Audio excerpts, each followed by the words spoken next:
Shana Tova, everyone. I'm so happy to see you all, our dear members of congregations and the dear guests, the people I know, people I've seen first time in my life. I'm very happy to meet you. And before I begin my sermon, I just want to acknowledge the presence of a person who played a very significant role in my life. And this is our Member of Parliament, Alisa, who played a very big role in my coming to Canada and to Beth Tikvah. So if you have any complaints about me, you can find him and express it. That's his responsibility. Every year during high holidays, we reach this day when we read about Akedat Yitzhak, the binding of Isaac. This is the most poignant and evocative story in the Torah, and arguably the most powerful and famous and challenging story of all times. It's a story that never leaves you indifferent. It either inspires you, horrifies you, or causes mixed feelings. But we always have feelings about the binding of Isaac. For me personally, none of the traditional explanations for the story of Akedat Yitzhak ever worked. I am very critical of Abraham's behavior. Why did he obey the commandment to kill his son? What kind of parent would even think about sacrificing a child? If I heard a voice from God telling me to sacrifice someone, even an animal, I would not do that. At least I believe so. I would probably seek mental health support rather than take actions based on the voices in my head. And because of this, writing this sermon was not an easy task for me. I spent 2 months, I kid you not, 2 months preparing this particular sermon. And I read all commentaries I could find to come to some resolution. I struggled with the text a lot. But Jewish tradition, in its infinite wisdom, has a bit of advice for such predicament. And Torah study is not meant to be done alone in solitude, but in dialogue with a friend or a teacher, or preferably both at the same time. And you never know who this teacher will be. So in one of my phone conversations, I spoke to my friend. Many of you know him, and some of you don't know him, but he came to Toronto to visit us. And of course, I'm talking about David Breimer, who is an American-Israeli combat medic who serves in Ukraine. I spoke to him on the phone very often. We message each other and we speak. So I was very frustrated with the sermon, and I asked him how he understands the binding of Isaac's story. And he said, look, relationships between Abraham and God were on a completely different level. You need to be Abraham to make a choice that he made. And surprisingly, this idea gave me a lot of food for thought. I'm so focused on trying to glean some moral guidance from Abraham's behavior that I forgot that actually I'm not Abraham. Perhaps if I had a child at 100 years of age, my perception of God's commandments would be entirely different. So Abraham's story is indeed a unique situation, and it's not equivalent to my life. So now I saw the story from a different perspective. Perhaps the story exists in its complexity not to decide whether the behavior of Abraham was right or wrong, but to force us to confront uncomfortable realities. See, Abraham faced the ultimate moral dilemma: obey God's command at the cost of his son's life, or protect his son at the cost of disobedience. And there are times in our lives when we must confront things we'd rather not think about. But our tradition doesn't let us look away. We may not face challenges as stark as Abraham's, but we certainly encounter uncomfortable realities. Whether it's difficult relationship, moral or ethical quandary at work, or a crisis of faith, Our instinct might be to avoid the discomfort and look away. But the story of Akedat Yitzhak shows us avoiding the issue is not always an option. I will give you some examples. As a rabbi, I often face difficult decisions. For example, sometimes I have to decide whether to take a public stand on a controversial issue, risking division within our community, or remain silent. There are situations in which I have to choose between adhering strictly to halacha, the Jewish law, or meeting emotional or social needs of a congregant. If I have limited resources, such as time, I might face the uncomfortable reality of deciding where those resources would do the most good, knowing that not all needs can be met. And of course, the demands of rabbinical life can often clash with family needs. Specific choice to prioritize one over the other, even temporarily, can be very disheartening. Now, all these choices I have to make on a regular basis. But the most difficult choice is the one that I don't want to speak about. Notice how when Abraham had to make his choice, he didn't speak to anyone. He didn't even speak to Sarah, the person who is most invested in the future of her only son. That is because when we face this kind of difficult choices, we ultimately know that the choice has to be done by me. I have difficulty explaining to myself the choice that I made, and it feels impossible to explain it to others, yet I will try. Since I came to Canada, I have a new chance for a new life. I'm surrounded by a wonderful community that I know really cares about me. And I have the best senior rabbi teacher who is not here, downstairs with children. But I'm going to tell you why, while he is not here, that I'm really, really lucky with Rabbi Grover, and he's really the best teacher who guides me in my path as a rabbi, and I'm very grateful for that. I have also a wonderful relationship with staff who work in our office, and hopefully with volunteers. If you don't have a wonderful relationship with me, please come after the sermon. God blessed me really with everything I could hope for. But when the war began, I had to make a choice to return home or come here. For some of you, maybe for all of you, this is an absurd question. Of course it's better to be in Canada.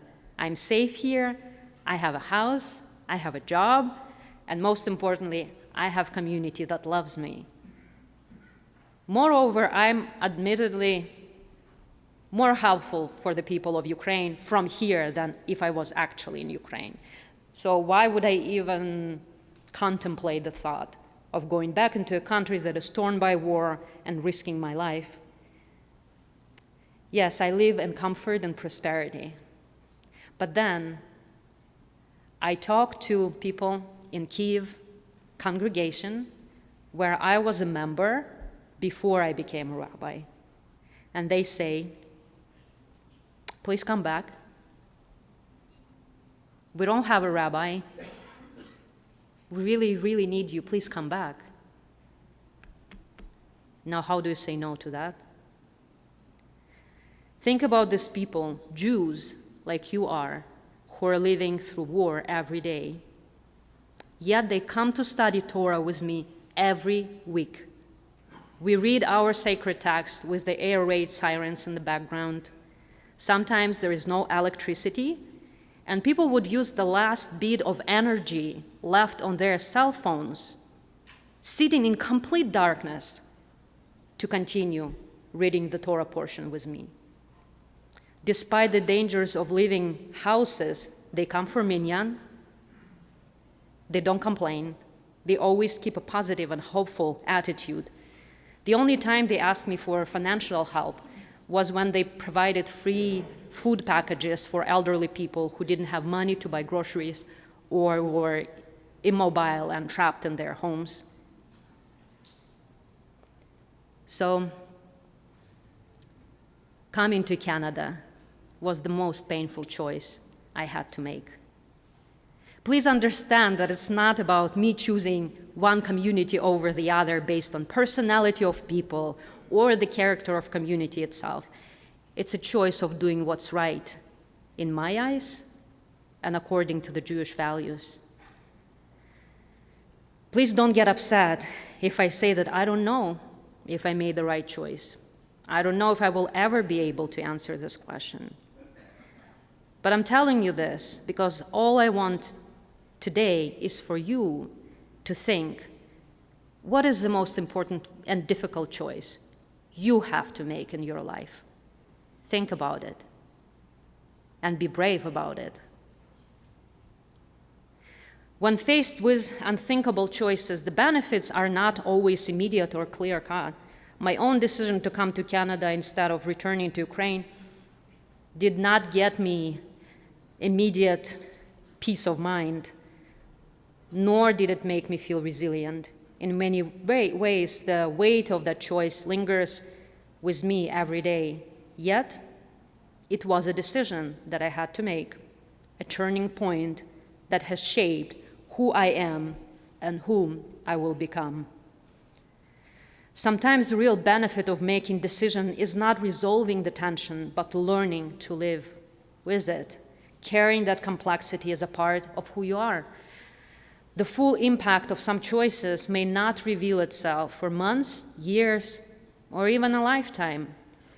What's crucial is that we don't shy away from making those choices and facing those uncomfortable realities. Because even if we don't yet see the benefits, the act of choosing empowers us to continue shaping our lives and confronting whatever challenges lie ahead. And the Jewish tradition, Rosh Hashana, is not just a time to celebrate, but also a time to evaluate our actions, make amends, set intentions for coming year. On the day of judgment, we are called upon to engage in cheshbon nefesh, an accounting of the soul. And this is not merely an exercise of recalling your good deeds, bad deeds, asking for forgiveness for our missteps. It's an opportunity to grapple with the difficult decisions we've made and the ones that await us in the year to come.